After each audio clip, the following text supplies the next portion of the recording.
nezinu kā tev, bet man patīk jaunais Nothing 2A. Telefons ir glīts, iepakojums ir ļoti pievilcīgs un patīkams. Tiesa, tikai lādēšanas vats ir iekšā un vairāk īsti nekā. Izskatās, ka varētu būt viens no tiem telefoniem, kuri melnajā krāsā ļoti parāda pirkstu nospiedumus, bet visādi citādi ļoti simpatisks.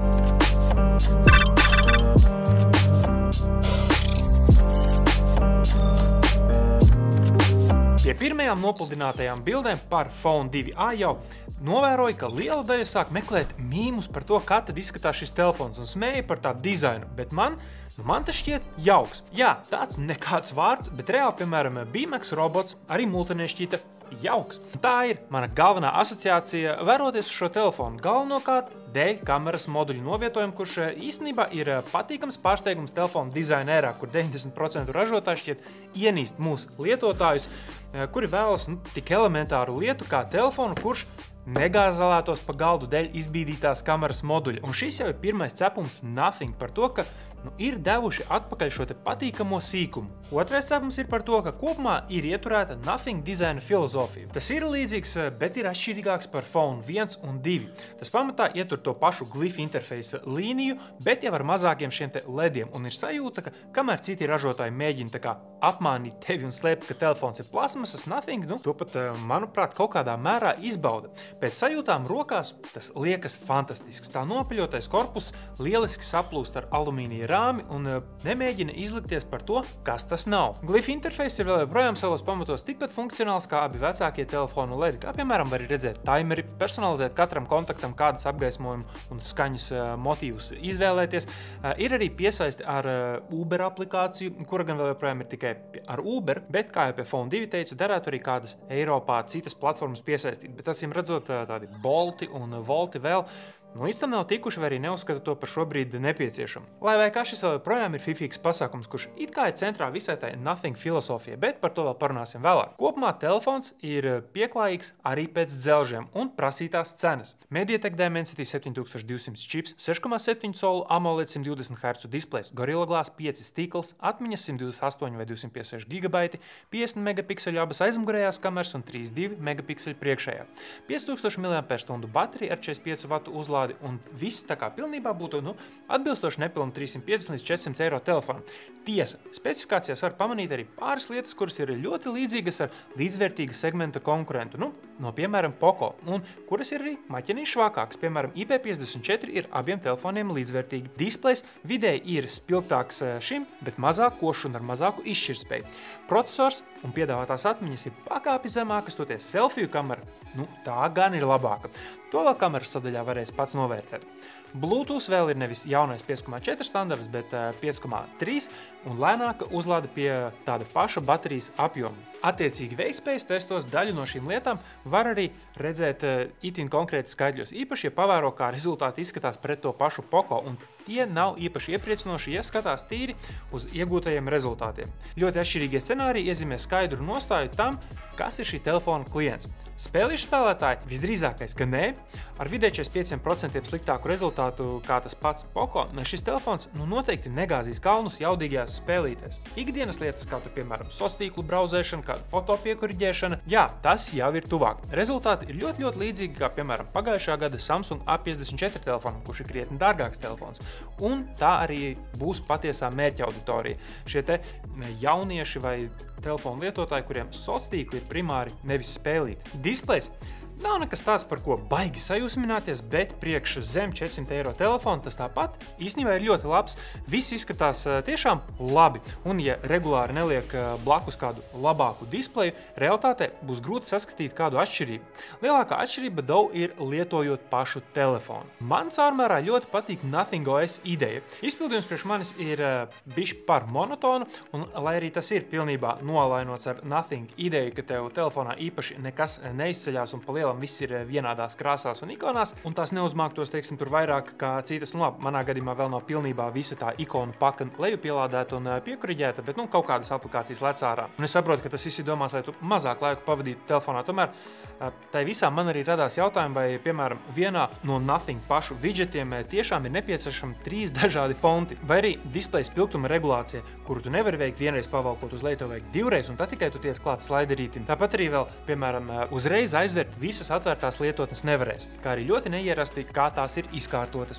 Šis viss ir pierašanas jautājums, nevis kaut kāda tur nepilnība. One UI ir vienā veidā, HyperOS ir savā veidā, iOS ir vēl savā, tas viss atrisināts. Noteikti liks nedaudz savilkt sevi tiem, kuri vienmēr aizver visas savas atvērtās lietotnes, kā es, piemēram. Bet ir cilvēki, kuri nekad nevar ciet lietotnes un ļauj to darīt telefonam pašam, optimizēties pēc kaut kāda laika. Katram, kā saka, savs. Bet ir vēl arī lietas, kuras man neīpaši patīk to pašreizajā izpildījumā, ja pareizāk sakot, ir vieta uzlabojumiem. Pirmais un galvenais ir jau saistīts ar šiem te LED glifiem aizmugurē. Jā, tos var personalizēt. Piemēram, tu vari pat salikt katram savam e-pasta kontam vai izdomāt, kuram no kontiem tu gribi saņemt paziņojumu šajā glifā. Tomēr tu nevari individualizēt sīkāk, piemēram, kādai konkrētai mapei. Tāpēc var gadīties, ka saņem it kā uz to atzīmēto e-pastu ziņu, bet neapgriežot telefonu otrādāk neuzzinās, vai tas ir, kā es nezinu, piemēram, tur spam e-pasts vai reāli svarīgs e-pasts. Un tajā brīdī, tā maksimālā digitālā detoksikācija, sāk tā kā bišķiņ juk pa vīlēm. Bet te katram atkal ir savs. Ir tikai divu veidu telefonu lietotāji, un šis ir priekš tiem, kuri parasti telefonus tur ar ekrānu uz galda, jeb leju, nevis uz augšu. Kameras kopumā uz papīra ir labākas par Poco piedāvājumu, īpaši ultra platleņķa. Bet, ko tas nozīmē reāli? Iziesim ārā pafilmēs. Iesākumā, protams, selfie kamera spēja uzņemt materiālu tikai līdz 1080p, jeb Full HD, 30 vai 60 kadri sekundē. Stabilizācija caurmērā ir un tu arī vari Full HD novērot visu, kas vajadzīgs. Dynamic range īstenībā ir ļoti labs, lūk, īpaši uz debesīm var manīt. Ir labi. Ja runā par galvenās kameras spēju, tad lūk, šobrīd ir 4K 30 kadri sekundē, 4K 60 telefons nefilmē, filmē vēl vienīgi 1080p 30 un 60 kadri sekundē uz šīs galvenās kameras. Uzreiz manu, ka telefonā veroties, it īpaši šādos te panning shotos, viss ir diezgan saraustīts šīs te kustības. Tad, kad tu skaties jau procesētu apstrādātu, kā vajag, ir nedaudz savādāk. Un arī ir iespēja piezumot tiesa gan līdz 10 zoomiem konkurenti. Zooms tāds. Bet 1 un 2, un šobrīd ir 2x zooms, vēl projām sniedz pietiekami labu stabilitāti. Dynamic range arī strādā un pārslēdzās diezgan ātri. Priekš šī segmenta es teiktu, ka ļoti respektabli. Tagad īri joka pēc arī neizgaismos baigi seina. Ir iespēja pafilmēt tumsā, kaut 8 vakarā. Dynamic range kaut kāds apmēram ir, bet tumšie kadri ir, pats redzi, kādi ir, protams, kamerām vēl kur piestrādāt. Tagad alternatīvi 4K un galvenā kamera, arī tā pati nakts, līvu laukums, gaismas ļoti labi varēs pamanīt kontrastus un dynamic range, kā tas strādā. Ir jāsaka, daudz kompetentāka performance par selfie kameru, kas arī bija gaidāms. Un jāsaka, telefonā skatoties šķiet droši komentāros ieraksta, kā tev šie te naksnīgie kadri ar šīm kamerām izskatās, ir vai nav ok.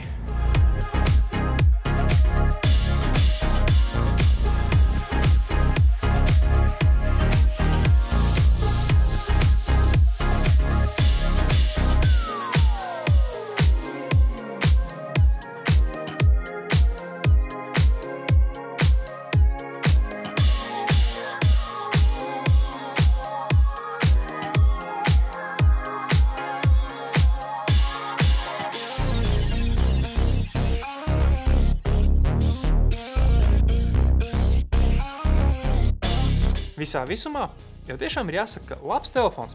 Lielākie plusi noteikti ir tiešām saistīti ar tā paša lietošanu. Man ļoti patika arī tā sajūta rokās. Nezinātu, ka budžetnieks domātu, ka tikpat labi kā 2 vai 3 dārgāks telefons. Tā visa čamdīšanās un ņemšanās. Arī atsaucīgs normālas kameras, īstenībā pat labas kameras, laba baterija, laba operētāja sistēma, labākā ziņā par HyperOS no Xiaomi noteikti. Bloatware sākumā vispār maz tīrs Androids, kur var noderīgi individualizēt, kā vajag. Noteikti viegli rekomendējams telefons. Un manā uzskatā baltais īstenībā ir krietni glītāks par šo te melno, bet vismaz šie nav ar kādu super uzkrītošu krāsu, kā tas bija, piemēram, Poco variantā. Bet tāda, es teiktu, klasika. Melnbalti telefoni ar melnbaltu pamata Android ādiņu. Ir izskatās, ka padomāts. Kopumā man tā īsti nekas netrūka šajā tālrunī. Lai arī veiktspēja un kameras nav super tur dārgu telefonu līmenī, ikdienas lietošanā to neizjūt. Un šis telefons sniedz pilnīgi visu to, kas tev būtu nepieciešams. Piedomāju vēl par to, ka tev vajadzētu, kopumā telefonu dzīvē lietot mazāk. Tiesa, man tas vēl īsti nešķiet kā nostrādāts pilnībā funkcionāls risinājums no tiem glifiem, jo neizmantotās iespējas tam visam interfeisam ir vēl pietiekami daudz un īstenībā ir pat vairāk nekā izmantotās potenciāls. Tāpat arī neierasts šķiet novietojums skaļuma regulācijas pogām. Tas esot darīts ar domu, ka paredzētā lietošana ir telefonam noliktam ar ekrānu uz leju, un tad tieši pa ķērienam ir arī šīs te skaļuma pogas. Un arī otrādāk veroties, ka tiešām tev, piemēram, vidējais pirksts ir tur virsū. Tādi visādi knifi ir paslēpti iekšā, bet ne visi mums ir pieejami, kas kādam varētu būt svarīgs arguments izvēles brīdī. Tāpat telefons arī, droši vien tu jau pamanīji, ļoti pievelka melnais pirkstu nospiedumus, un jāsacina, ka ar balto, caurmērā būtu bišķiņ mierīgāka dzīve, bet kopumā jau šajā cenā ir grūti būt pārāk piekasīgam, jo, ja paturprātā, ka šis ir 350 eiro telefons līdz 400, galvenās lietas ir izdarītas pareizi. Starp citu, vēl viens slēptais moments, kur tikai pie lietošanas var novērot, ir tas, ka kameras ir novietotas tā, lai, piemēram, filmējot vai fočējot, tās nevienā brīdī neaizsektu pirksti. Reāli IQ level 1000, vai ne? Ideāli. Ok, ar to es domāju, ka arī viss šim apskatam. Es teikšu no sirds paldies, ka noskatījies, paldies par pogas patīk nospiešanu, un mēs ar tevi visdrīzākais, ka tiksimies kādā no nākamajiem video. Atā!